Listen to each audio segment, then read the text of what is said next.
Boa tarde a todos, bem-vindos a mais um Talk About Wine.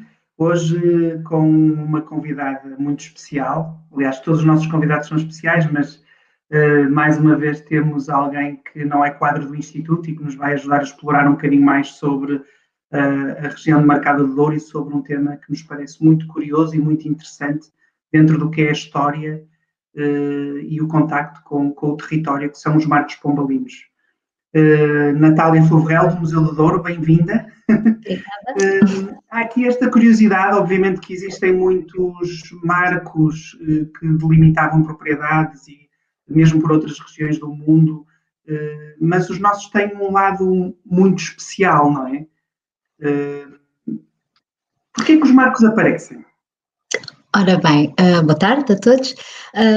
Os nossos marcos ditos pombalinos, erradamente, eles são marcos de demarcação, são pombalinos em honra do Marquês de Pombal, surgem, portanto, no decurso da criação da companhia, institui-se a Companhia da Agricultura das Vinhas do Alto e decide-se que ao criar a companhia era preciso criar também, delimitar a região que essa companhia teria influência, portanto, onde é que se produziam os vinhos que eram de qualidade e que deviam ter o selo de garantia para a exportação. E, portanto, os marcos são colocados para delimitar aquela área que é a chamada área de feitoria, que são os vinhos de melhor qualidade, porque depois a demarcação estabelece diferentes categorias e por isso é que é pioneira, não é? Por fazer uma... Daí nós termos sido a primeira região regulamentada também. Exatamente. E o pioneirismo, porque existem essas regras e os marcos ajudavam a que essas regras fossem percepcionadas, não é? Do ponto de vista exatamente, estão no terreno, porque um marco o que é que serve? Ele serve, não é, para definir ali uma linha imaginária que molda uma região. É um monumento, neste momento nós vemos-lo assim, mas é um marco, é um esteio que diz daqui para cá, não é? Estamos numa área que produz este vinho, o tal vinho de feitoria elaborado, aquilo que nós podemos chamar hoje em dia o nosso vinho de Porto, um vinho elaborado ao qual era adicionada a aguardente. Portanto, eles surgem nesse decurso e nós normalmente temos a ideia que uma demarcação é de 1756, não é? A instituição da companhia, que estes marcos são colocados na mesma data e não são. Eles têm uma data lá colocada, alguns, porque não é obrigatório, aquilo que eles deviam dizer é feitoria, e isso é que exatamente, autentica o marco, porque é muito curioso na nossa região, volta e meia dizem nos contactos, eu encontrei um marco, porque tem um marco de pedra, não é? Uma pedra com umas inscrições e automaticamente as pessoas acham que é um marco da demarcação. Não, tem que dizer feitoria. E em alguns casos ele tem uma data, que é a data de 1758, ou seja, entre 1756 e depois a efetiva colocação dos marcos, passaram 2 anos, não é? Portanto, os marcos, no fundo, são um lado tangível que permite perceber onde é que a região começa e onde é que a região acaba. Também deve-se dizer que a região era muito mais pequena do que é hoje, não é? Sim. Portanto, bordejava o rio, não é? Sim, era uma área que seguia praticamente o rio Douro, as suas margens, não é? Uma área muito pequena, usa alguns afluentes, porque é curioso, ele sobe o rio Pinhão, mas, por exemplo, já não sobe o Torto, portanto, acaba no rio Tejo, que é curioso, não é, hoje em dia, e era muito, muito estreita. Esta demarcação é feita também em 2 fases. Nós podemos encontrar outras datas, era aí que eu ia depois a seguir, porque alguns marcos têm a data de 1761. Isto quer dizer que são da adição à demarcação, porque quando foi feita a demarcação, alguns proprietários reclamaram por não serem incluídos, não é? Acharam que também tinham vinhos de qualidade e, portanto, é feita uma adição em que se revê esta primeira demarcação e há uma área que é acrescentada. E, portanto, nós temos essas características dos nossos marcos, o terem a palavra feitoria e as datas. Quanto à área, de facto, nós neste momento temos uma região demarcada que tem 21 concelhos e estes marcos estendem-se por 9 concelhos e, sobretudo, do Baixo Corpo. Portanto, é uma área extremamente muito mais restrita. E aquilo que ela delimitava, esta escolha destes vinhos é feita de acordo com aquilo que era a tradição dos vinhos de qualidade. Porque, repare, há este tempo, os tais 2 anos, mas a partir do momento em que os demarcadores vão para o terreno e dizer aqui deve-se pôr um marco, eles fazem este trabalho sensivelmente em 2 meses, pelo menos eles documentam-no. O que nós acreditamos, a partir da documentação, é que diz-se que o marco deve ser colocado ali, mas vai algum tempo até que isso não é, passa. Sim. Há aqui uma curiosidade também, que é já o papel do Estado, que era, de facto, o Estado obriga, penso eu, não sei se é a palavra certa, a colocar os marcos, mas não é o Estado que os coloca, ou seja, não é como nós hoje em dia temos o selo do carro e que é o Estado que emite o selo do carro. Portanto, essa também é outra curiosidade. Os marcos eram da responsabilidade, a colocação dos marcos era da responsabilidade dos proprietários. Exatamente. O proprietário tinha que o pagar e mandava fazer. Por isso é que temos muitos marcos diferentes, porque eu mandava fazer a um canteiro, o vizinho do lado escolhia outro, portanto, e cada um com umas escolhia. bordas, Exatamente, ou desenhinhos. Portanto, havia depois a imaginação de cada um. O próprio formato, alguns não são paralelepípedos, têm um remate circular, portanto, cada um fazia ao seu gosto. E é curioso que era o proprietário, sendo um sítio que era terra de ninguém, por assim dizer, não é? Não era uma vinha de alguém ou o proprietário não era conhecido, era o proprietário mais próximo que ia pagar. E caso, por exemplo, eu não tivesse meios para pagar o marco, porque era extremamente caro, nós estamos a falar de uma terra de um território que é xisto, não há granito. Portanto, o granito tinha que vir de longe, não é? E em sítios um bocadinho difíceis de transportar uma pedra que ainda tem alguma dimensão. Sim, quem pagava seria o proprietário mais rico próximo de mim. Eu não tinha dinheiro, alguém havia de o pagar e não era eu. E não era o Estado. De facto, a ideia de Estado que nós temos hoje em dia é muito, muito diferente, não é? Reclamamos. É o iluminismo pombalino. Mas era um bocado de igualdade, não é? Quem tinha dinheiro é que o pagava. Exatamente. E havia, ou seja, eu também tinha uma ideia, se calhar errada, que de facto eram os ricos e os proprietários que tinham os marcos, não é? E se calhar foram esses que sobreviveram, mas obviamente que houve lavradores mais pequenos que ficaram dentro da região e, portanto, eles próprios também tiveram que definir, delimitar a região, não é? Sim, o caso que eu lhe estava a dizer, eu lembro-me perfeitamente de um, que é uma senhora que é viúva e, portanto, não tinha posses. O marco calha dentro da parcela dela, da sua vinha, e é o proprietário mais próximo que vai pagar o marco, porque ela não tem posse e, portanto, é a pessoa que tem mais dinheiro, que está ali próxima, que a paga e que o coloca, e sem discussão aparente, não é? Nós lemos isto a partir dos documentos, não, há coisas que nos passam, obviamente, mas é feito assim. Há aqui duas coisas muito curiosas. Já temos algumas perguntas que já vou colocar em cima da mesa. A Natália falou de uma curiosidade muito engraçada, que é a terra é de xisto e o mar é de granito. E eu, que já há alguns anos que vou ao Douro e levo jornalistas, é sempre muito curioso quando vemos os marcos, porque em 1757 não havia comboios. Portanto, o marco ou ia quando o rio estava a favor, não é, os ventos, ou então teria de ir de junta de bois, não é? Portanto, mesmo colocar um marco, partindo do princípio que o granito até está bastante longe, provavelmente Vila Real ou Norte, poderia ser o sítio mais perto, não é? Sim, na margem sul temos São Domingos também, essa área de São Domingos aqui de Armamar. Sim, e é o trabalho que dava, no fundo, não é? Também há alguma... Existem alguns registros históricos dessa do transporte, não, ou não? do transporte isso não aparece, não encontrei até o momento, nunca encontrei nada. Agora digo, temos a informação do tamanho e aquilo que nós muitas vezes vemos do mar, com a ideia de, portanto, quando as pessoas os tiram do sítio e põem-nos grandes, isso estava tudo fixado. O mar tinha cerca de 2 metros. Era definido? Era definido. Tinha que ter 10 palmos, que equivale mais ou menos a 2 metros. Tinha 10 palmos de altura. E depois, a forma como ele era fixado estava também definida, ou seja, era 6 palmos, mais ou menos 1,20 m para fora, e o restante tinha que ser enterrado, para garantir que ele de facto ficava fixo, não é? E a escolha do material é óbvia, não é? Queria-se uma coisa que fosse eterna, que ficasse, mais duradouro. Garantir, exatamente, porque o xisto facilmente partia, o granito não, o granito é um símbolo de longevidade, de perpetuidade. Falar em duradouros, quantos há? Ora bem, eles foram colocados, na altura, não é, em que foram feitos, foram colocados 335 marcos. Nós até ao momento encontramos 105, temos 105 referenciados. Mais ou menos um terço.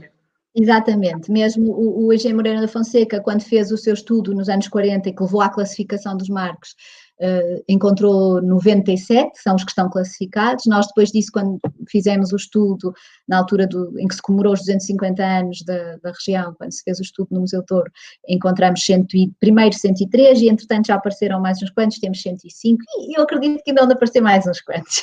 Volta e meia, há algumas fichas, porque a maior parte destes marcos, repare, Paulo, o que aconteceu com o fim da demarcação, as pessoas, algumas deixaram de dar valor e, portanto, pegaram neles, enterraram-nos ou partiram, ou puseram-nos nas casas, não é? Como nós sabemos. Aproveitaram, porque numa zona onde não há pedra, não é? Não há granito em abundância, uma pedra já aparelhada, com aquele tamanhinho, é ótima para pôr numa casa, para fazer uma pavieira, não é? Que é onde nós as encontramos, de facto. Essa reutilização foi muito comum porque era um material que estava ali e que custava dinheiro e que já não tinha função. As pessoas também quiseram esquecer essa função. E daí eles terem... Na altura interessada. Estamos a falar do liberalismo, não é? Do período liberal. É nessa altura ou é anterior a isso? É posterior. Será com a extinção da companhia, portanto, a companhia deixa de ter funções em 1851, e, portanto, depois desaparece, depois disso acaba por desaparecer completamente no início da década de 60, mas, portanto, será depois na segunda metade, a partir da segunda metade do século XIX, que isso se verifica. Isso é muito curioso, de facto, a necessidade ou a falta da pedra poder ter feito com que os marcos fossem usados por outros fins. O que é que a Natália, dado que também é tema da sua tese de doutoramento, ou a Natália explorou, há alguma coisa para fazer? O futuro dos marcos? Há um lado, obviamente, histórico, um peso histórico que os marcos têm, há algo que nos liga à definição de território, mas o que é que se faria a partir daqui, relativamente a este legado que temos? Temos que o conservar e valorizar. O que acontece é que eu acho que as pessoas não têm tanta noção, não é? Porque do seu valor como monumento, ou seja, como eu disse, eles foram classificados e são classificados como património imóvel. Ora, o que acontece é que muitas vezes as pessoas acham que ele tem características móveis, porque é portátil, não é? É mais pequenino, não nos passa por pegar na ponta do canha e metê-la num sítio qualquer. Exatamente, quando se esquece que o marco, no fundo, sacraliza um lugar. Ele tem sentido no lugar onde foi colocado, não é? Até há histórias curiosas sobre o que é que acontece a alguém que mudava o marco. Há apenas, há histórias, quer dizer, o Gil Vicente fala quando no alto da barca do Purgatório. O agricultor chega e um dos motivos que o leva a ficar no Purgatório é o facto de ele ter mudado os marcos, era um crime. Portanto, há uma sacralização de um espaço e aquilo que nós devemos contribuir e trabalhar para que as pessoas percebam que o sítio dos marcos é naquele onde ele efetivamente está. Não vamos, nós se pegamos nele e o trazemos para o nosso jardim, ele passa a ser uma peça decorativa e perde a sua função. A função memorativa liga a um território, não é? E há essa preocupação, ou seja, há gente que compra um talhão ao lado e empurra o marco. Quer dizer, talvez tivesse sido há 200 anos, mas agora é isso, agora é mais um princípio estético para fins turísticos, mais. Exatamente, dizer, certificar que aquele espaço, de facto, é um espaço com valor e que tem não sei quantos, não é? Tem os 250 anos de história, quando isso não é verdade, porque o marco não estava ali, não é? E as pessoas não têm, se calhar não têm essa noção, têm até a sensibilidade que têm de o guardar, não é? E, portanto, querem preservá-lo, mas não têm a noção que, ao fazê-lo, estão a retirar-lhe um valor e uma carga simbólica que é extremamente importante, que é a monumental. Muito bem. Exatamente. Uma das perguntas que tivemos aqui, já respondemos, mas se calhar pode ser interessante explorar um bocadinho, que é porque a feitoria? Ou se calhar até de onde vem a palavra, quer dizer, se calhar a Sofia Bacelar, que nos faz a pergunta, sabe que os vinhos de feitoria eram os de melhor qualidade, com o objetivo de serem exportados ou vendidos às casas inglesas, mas porque a palavra? Era armazém, feitor? Não, a feitoria é a forma como ele é feito, é a adição da aguardente. Eu pensava que era porque era guardado pelos intermediários que depois os vendiam a Gaia. Olha, Não, também já estou a o termo vem daí, e depois mas é o melhor vinho, é aquele que de facto é o melhor vinho, não é? E depois tem a ver com o processo de elaboração, e depois há as várias, o melhor qualidade, e o que era destinado unicamente ao mercado inglês, não é? Isso E depois significa, isso significa que a aguardentação não era feita nos vinhos de ramo. Os vinhos de ramo eram vinhos mais os secos. vinhos de ramo não, os vinhos de ramo não tinham o vinho de ramo equivalia hoje em dia aos nossos DOC, não é? E que era vendido nas tabernas do Porto e no mercado interno. Portanto, nós temos duas, já agora posso, não é? Explico, a demarcação faz duas distinções, o vinho de ramo e o vinho de feitoria. O vinho de feitoria tem a adição de aguardente e, portanto, era destinado à exportação, e dentro da exportação é feita uma distinção de qualidade de acordo com o mercado. Portanto, o melhor vinho, o que que tinha o valor mais alto, era o destinado ao mercado inglês, depois havia o norte da Europa, havia o Brasil, portanto, havia uma hierarquia. Uma cascata, sim. Exatamente, da qualidade do vinho. E depois nós temos o vinho de ramo, que era o vinho destinado às adegas, às tabernas, não é, do Porto, e que também tinham de ser certificados, tinham uma certificação. As adegas, as tabernas, desculpe, tinham uma chumbeira, nós não sei, também não para mostrar aqui, mas era uma placa de chumbo que era fixada na porta, dizendo que aquele local estava autorizado a receber aquele vinho, a vender o vinho. Nada mal. Isso, muitas precisariam hoje em dia. Não é? O selo que nós hoje em dia usamos, no fundo havia uma forma, não é, de se fazer isso. Sim, de haver uma representação desse selo, dessa qualidade. Exatamente, Da garantia, exatamente. no fundo, da garantia. Exatamente. Ora, corremos aqui algumas perguntas sobre isso, e há uma outra pergunta que também nos leva para a perspectiva histórica, do António Martinho, que diz: foram colocados em todas as freguesias os marcos que passaram a integrar a região demarcada? Ora, aqui não era uma questão de freguesia, não é? Era uma questão de propriedade ou de quinta. Exatamente. A demarcação não é feita é feita em função da parcela. Trabalhava-se à parcela, à propriedade, não é? Tanto que há zonas onde nós temos uma espécie de ilhas. A nossa ideia, temos uma ideia atual, porque conhecemos a região da forma como conhecemos, não é? Porque é um contínuo, há uma linha contínua ao longo de 21 concelhos, e que tem a ver, sobretudo, a explicação mais simples, mais fácil para as pessoas terem uma ideia, tem a ver com os terrenos de xisto. Portanto, a ilha que temos ali na zona de Carrazeda representa uma área de granitos, não é? E, portanto, mas é uma linha contínua. A primeira demarcação não, era feita em bolsas. Olha, um bocadinho como o que acontece na zona de Mirandela, há ali umas propriedades que são círculos. Pronto, a demarcação era muito assim, era feita em áreas, em costas, porque vai-se buscar aquilo que era a tradição dos vinhos bons. Eram bons os vinhos, imagina, aqui da zona de São Frio, em determinada encosta, e portanto aquela zona é demarcada. Portanto, e mais do que uma linha contínua, são bolsas, são mantas quase de retalhos, não é? Onde se quase poderia garantir, não dizemos também uma qualidade, mas temos que ver como é que era a viticultura do século XVIII, que não tem nada a ver com a nossa. Portanto, obviamente que haveria este conceito de terroir, no sentido que havia zonas que dariam, ano após ano, vinhos, o perfil dos vinhos seria de melhor qualidade. Não é? Mas é exatamente isso que o Paulo está a dizer que foi feito. Os próprios demarcantes, o critério que eles usam é o critério da tradição. Eles vão buscar e dizem, não é, quando estão nos relatórios que estão a fazer da demarcação, não é?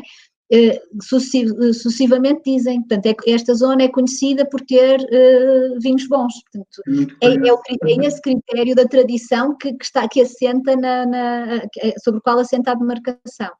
Mais do que, não há meios científicos, como, não é, nem métodos de pontuação elaborados, como nós temos hoje em dia.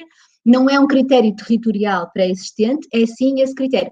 E é óbvio que, provavelmente, o facto das pessoas se conhecerem umas às outras deve ter também pesou daí as reclamações. Mas isso, se calhar, até noutras demarcações mais tardias ou mais recentes. Exatamente. Mas essa para outros fóruns. Há aqui uma pergunta que acabamos de responder, que se a marcação determina a qualidade do solo do terroir, foi exatamente o que acabou a Natália de dizer. E a Luísa Freia, a nossa colega, que fez connosco na terça-feira a comida vegetariana e o vinho do Douro e do Porto, pergunta se o marco, onde está o marco número 1, se ainda resiste. Ora bem, não há um marco número 1, exatamente pelo que eu estive a dizer.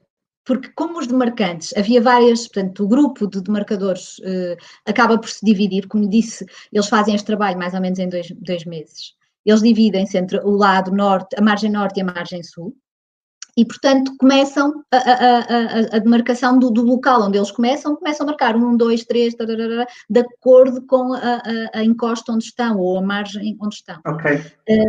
E há alguns locais onde nem sequer são postos números. Cada margem tinha o seu número 1, é isso? Ou estou a entender mal? Não, cada área demarcada podia ter um número, porque eles de facto começam, e nós temos relatos de um que tem o número 1 na margem norte e na margem sul. Aquele que nós temos ainda hoje em dia, que sabemos onde está, aliás, está no Museu de Douro, teve uma história curiosa, foi encontrado dentro de uma casa e o proprietário quis retirá-lo da parede, substituímos por outra prédia e veio para o museu, porque ele dizia isto não faz sentido estar aqui, nem estava dentro da área que seria demarcada, foi tirado de um sítio e posto no outro. Esse está no museu e tem o número 1. E havia um número 1 do lado de Barqueiros, que até há alguns anos atrás há relatos que se teria visto e estaria debaixo d'água até, porque entretanto a cota do rio subiu e ele ficou debaixo subiu por causa das barragens. Se procurou, tivemos a procurar, mas portanto, a demarcação não é muito contínua desse ponto de vista, nós não conseguimos seguir uma numeração, por exemplo, em Vila Real tem uma numeração, ali na zona da Pala tem uma numeração à parte, portanto não podemos dizer que há um número 1. Okay, muito bem. Bom, Natália, muito obrigado. Já acabamos. Eu gostaria, sim, está ótimo, estamos dentro do tempo, um bocadinho depois, mas acho que tudo justifica, também com um tema tão interessante. Na próxima terça-feira, o tema vai ser a diversidade dos vinhos do Douro, que é algo que é muito interessante, dado que a região do Douro tem este potencial e tem esta versatilidade que nos permitir, dos vinhos fortificados aos espumantes, aos colheitas tardias, aos brancos, aos tintos e a tanta coisa, e vamos explorar essa diversidade dos vinhos do Douro, com o meu colega Carlos Soares e com o meu colega Manuel Lima. E, portanto, resta-me agradecer à Natália e ao Museu do Douro, também pelo trabalho que estão a fazer e pronto, espero ver-nos em breve também noutra conversa. Natália, muito obrigado. Obrigado também. Até a próxima.